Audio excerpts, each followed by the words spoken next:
All right. For today's Twitchy Talks conversation, there's been something on my mind for a while now that we talk about from time to time. It's one of the things that we talk about. But today's specific concept for our talk is going to be talking about masculinity and kind of the fact that there has been this movement that I think has been extremely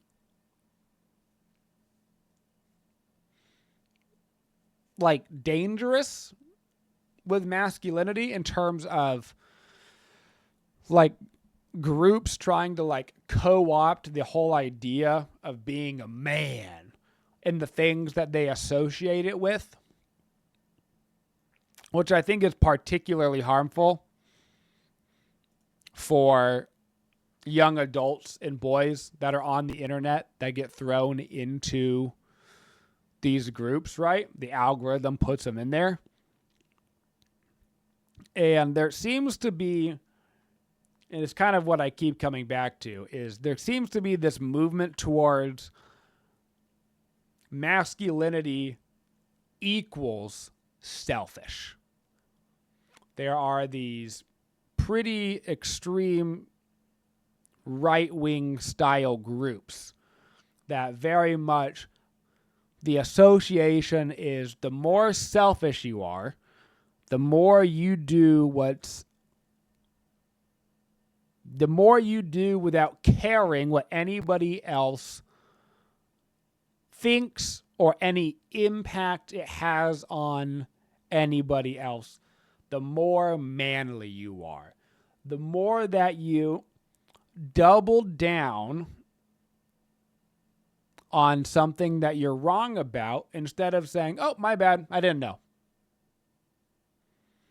The more that you fight for something, even if you don't believe it anymore, but just because if you stopped, you would have to admit you changed your mind about something. There's this kind of trend, particularly over the last 10 years, in that direction. And I think that it's not only is it just generically a toxic set of behaviors, but it's also just flat out wrong.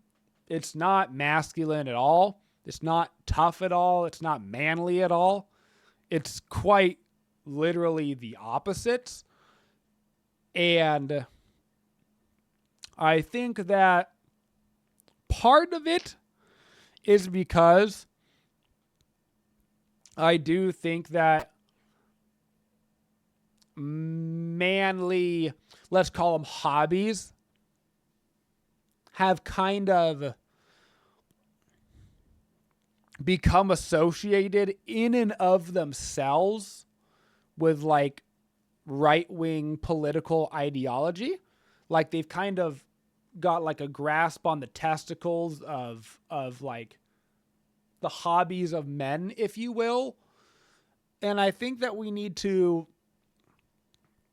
understand that the things that you like to do don't have to have any impact on the way that you treat other people or the way that you feel about yourself, right? You can good old-fashioned American football. You know what I'm saying? You can football, brother. You can going hunting. You can be in a gym, bro. Right? You can smoking a cigar. Whatever floats your boat, right? Whatever hobbies you like to do, you're interested in whiskey and scotch. Sick. Awesome. But I think a lot of those places have become kind of associated with pushing some of these selfish ideals. And these are two entirely separate things, right? You liking football or you liking to go duck hunting has nothing to do with whether or not you think the Supreme Court, has overstepped on people's rights, or like whether you think that, women have a right to health care, or that the queer community has a right to marry, or that trans people have the right to exist. Like, these are not associated outside of the fact that we have decided that they're associated in these circles, right? And so I think that we should, for a lot of these like young men that are interested in these hobbies, right? Of course they're boys, right? Of course they're interested in these hobbies. I love me whiskey. I love some whiskey. Give me a little whiskey taste test. Ooh, fun. I love the way it burns going down my throat. Although I admit I am not I'm not a Scotch guy. I'm not a Scotch guy. I don't know. I don't know if that makes me less manly. I like me some whiskey. Scotch, too much. It's too much. But you like going out and playing baseball? Hell yeah, brother. I love sports too. Played sports my whole life growing up. I love sports. Still love them to this day, right? What about beers? Hell yeah, brother. Go drink a beer. Go drink a brewski.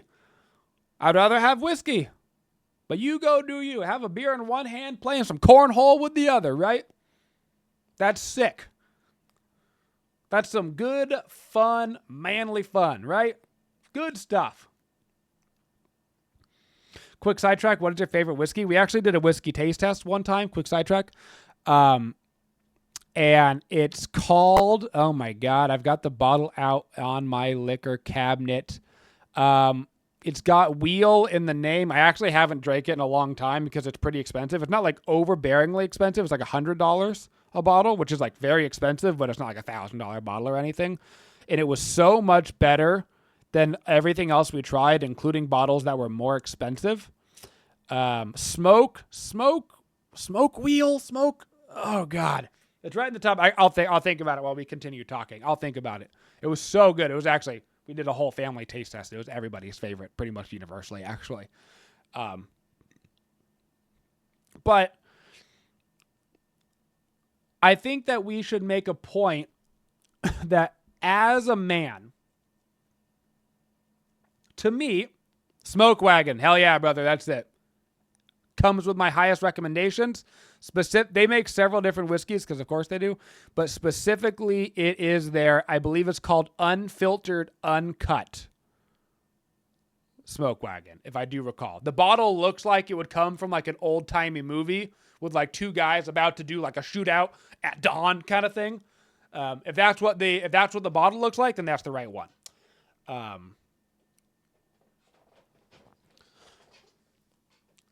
And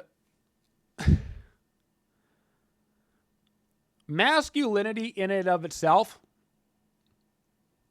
I think the best way to think about it is being confident enough in yourself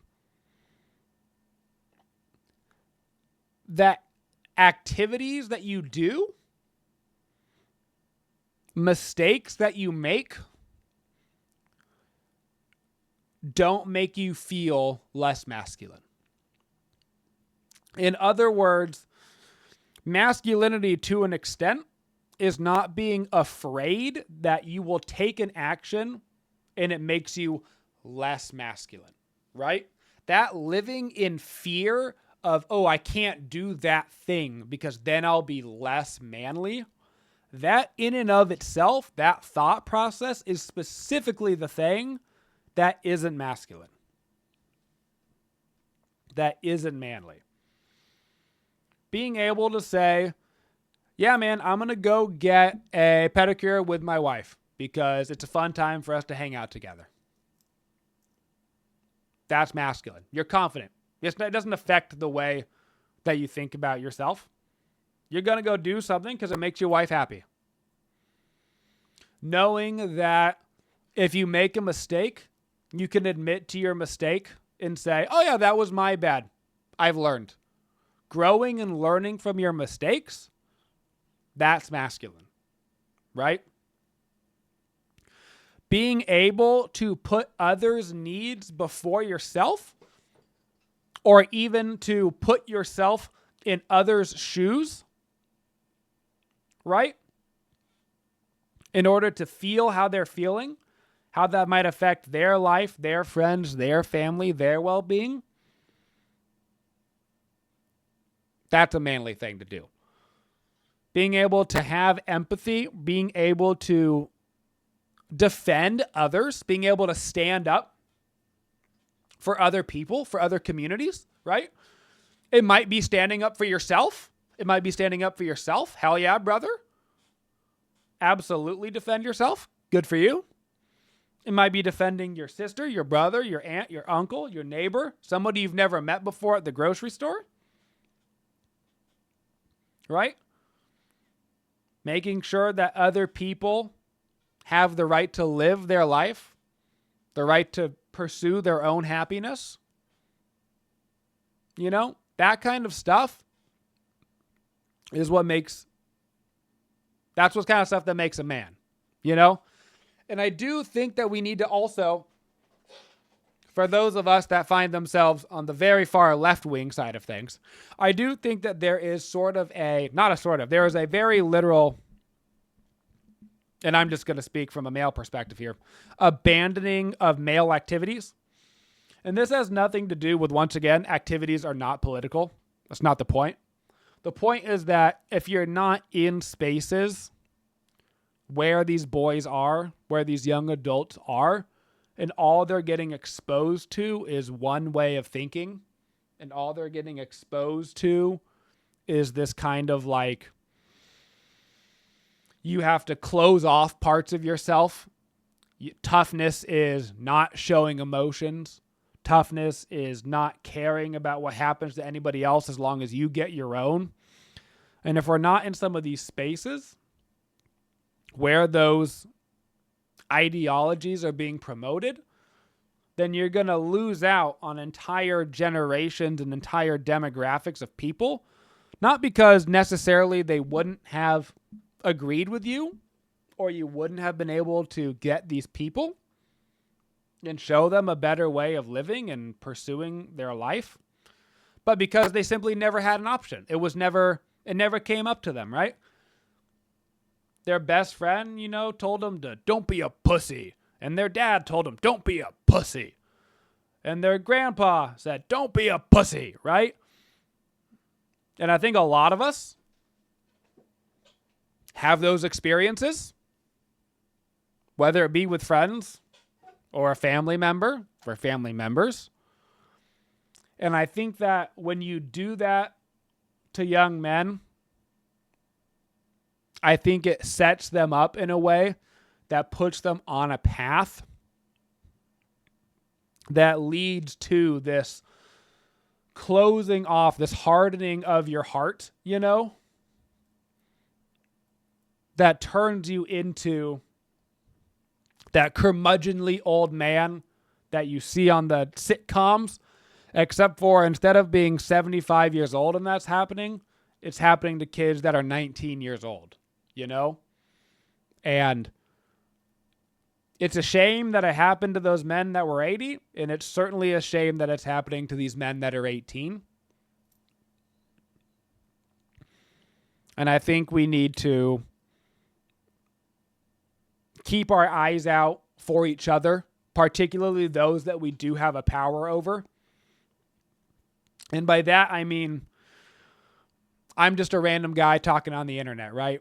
If you're here right now, to some sort of extent, you've kind of committed to the community, or the words that I'm saying are resounding with you in some sort of way, right? For the most part, maybe there's some exceptions, but for the most part, right? I'm probably not changing any minds speaking into the online void. But you can have an impact on the people in your lives that you know, right?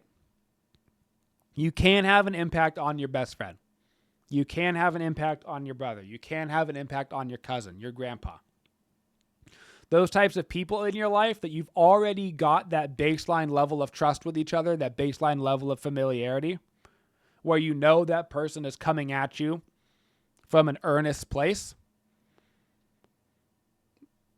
that's the type of impact that actually does change people's minds, that actually does change people's hearts, is being able to do that, you know,